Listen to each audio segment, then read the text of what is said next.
Hi, I'm Simeon.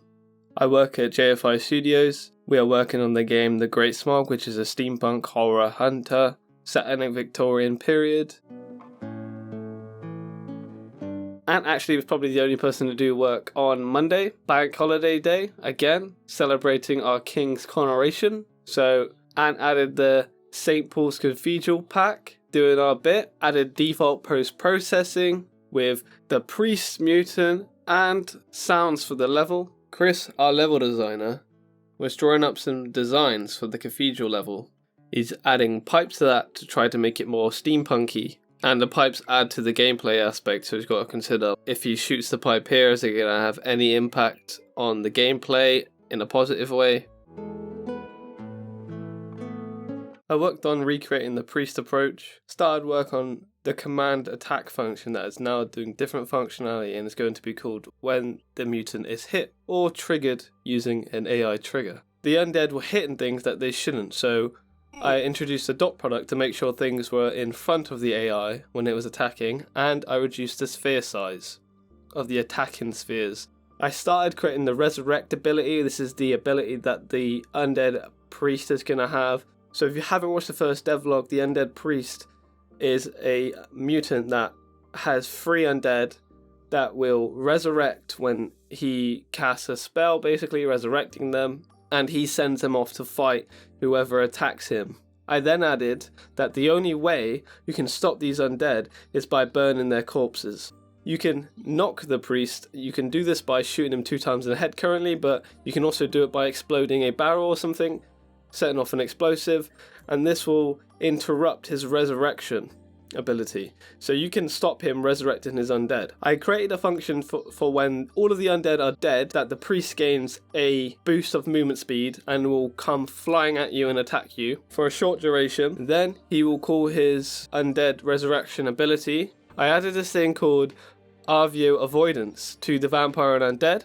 So this allows the pathfinding with the navigation mesh in Unreal. If you know anything about Unreal, it uses navigation mesh to project paths in a 3D world onto a 2D surface for the AI to calculate how to get to its target, with the lowest cost path to get to its target. And I made it so there's these Arvio avoidance spheres on all of these undead because they were getting stuck behind each other. They weren't taking into account that they need to move around. They can't walk straight through their buddy. With the Arvio avoidance, they do take into account that they cannot walk into this particular source. So this actor in this case, so this undead, so they can't walk into each other. Ed added glass to the windows of the bathysphere.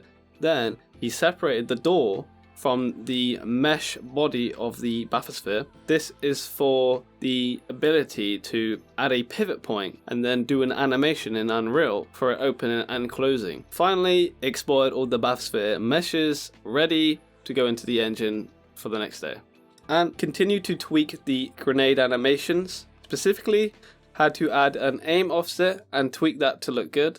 Finally, solved a long-standing problem with our iron sight revolver animations not being on center and added sounds to the gears in the factory. He was adding barrels to the level. Barrels again add to the gameplay. He added some small rooms to the cathedral. This was based off his designs on Monday. He added the AI to the level and tested the level with the AI, giving useful feedback. We struggled getting the grabbing component to look right over multiplayer, and we discussed in the meeting if we can't do it with weight of the weight of the object affecting the travel time, then we might remove grabbing. So I worked on a grabbing system, again in a separate project, focusing on making it work smoothly over multiplayer. I did this fully in C++ to see if that made a difference. It did seem to actually make a difference. It was just issues with replicating pitch, because for some reason Unreal, when you're using controller pitch, yaw and roll, which is how you look up and down with the base Unreal function, the functions that they provide for you, for some reason pitch does not replicate. Now ALS does replicate its pitch, so what's the most frustrating thing I find is that when I'm trying to project forward from the camera, for some reason the pitch is not replicating to other clients, but the head is indeed, the pitch of the head and the gun is indeed replicating. You can see it replicating, but for some reason, the forward vector of the camera is just not changing. So I was blocked by ALS and I decided to move on with the mutant spawner. So the mutant spawner is something that I worked on. It takes it into account all of the AI triggers of the map. It assigns all the AI triggers. It can spawn in group mutants, and you can specify where you want the underlings to spawn, and you can set up the triggers separately for the boss and the underlings. You can set up the mutant that you want to spawn. This is mainly going to be for debug purposes or testing certain mutants. You can make sure one mutant spawns, but for the actual game, we're going to have a pool of mutants that spawn every game. It could be out of 3 or 4 mutants, so you don't know exactly which one it's going to be, and I got that working and set up fully. Imported all the bathysphere meshes into Unreal, set up the materials, and tested out the door, checking for any errors. Further adjustments to the grenade animations. It now rotates with the spine, similar to the gun iron sights, and now lowers the hand when you start running. Added a new sphere around pickups, and tweaked the values to make looting more satisfying. Added a pause menu with resume, exit, and access to all options, just for graphics now, and all needs more work. He worked on adding more pipes, barrels and gears to the level, and finished off the small rooms. A lot of these barrels and pipes and gears were in addition to the small rooms, as in they were inside of the small rooms, and made sure there was no dead ends around the map, because a big issue that we had with the factory level, and still do to an extent, is that the mutant can trap you in the corner. I introduced Chris to the mutant spawner. I had to show him how to use it, and we talked about what sort of problems he might come across, and what certain things I might have to add to it. I added the patrol paths to these mutant spawners, so when the mutant spawns, you can set the patrol paths of the underlings or the boss. I added sounds and music to the priest and undead.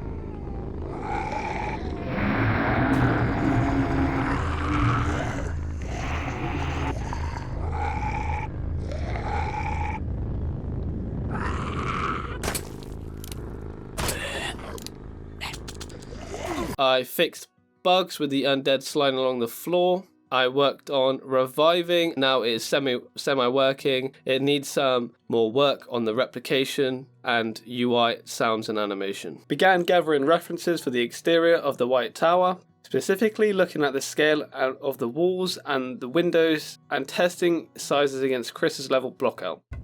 After that was the bathysphere animations and sound.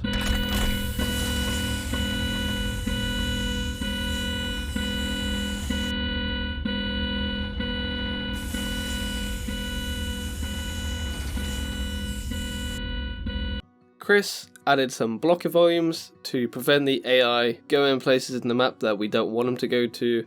Started adding looting around the level. The resources were placed around the level. This is for that loot assure experience, so the placement's quite important and we need feedback on that as soon as possible, really. But they're just going to be placed around the level, found by the player, and these resources can be used to bolster your weaponry. After that, he tested the level, again, given feedback for the rest of the team. He is the main tester. I had to work on the revive issues that I said about. So some of them were stopping movement and mouse movement. For both parties, I had to make sure that both parties stopped moving and their mouse stopped moving when they were being revived or they were reviving. Lots of small tweaks on the reviving, making sure it feels nice. I drew designs for the end mission screen. I started implementing the basic functionality it requires in a widget. This is mainly just leaving and going back to the airship when you die, and a bit of UI popping up saying mission failed. Ed managed to create a block out for meshes for the main door, 3 different types of window, and a few more exterior details of the White Tower. Ant worked on making sure, even with the hip fire animations, same as the aimed in animations, the gun is always pointing to the center of the screen. He also made it so you can use the bathysphere to return to the airship. This change is also accompanied by the alarm on the bathysphere when it is opening or closing, flashing red and making an alarm sound. Thank you for watching. Please let me know if you enjoyed the video, and please follow us on Twitter and join our Discord to keep up with the evolution of the game, and have a good day.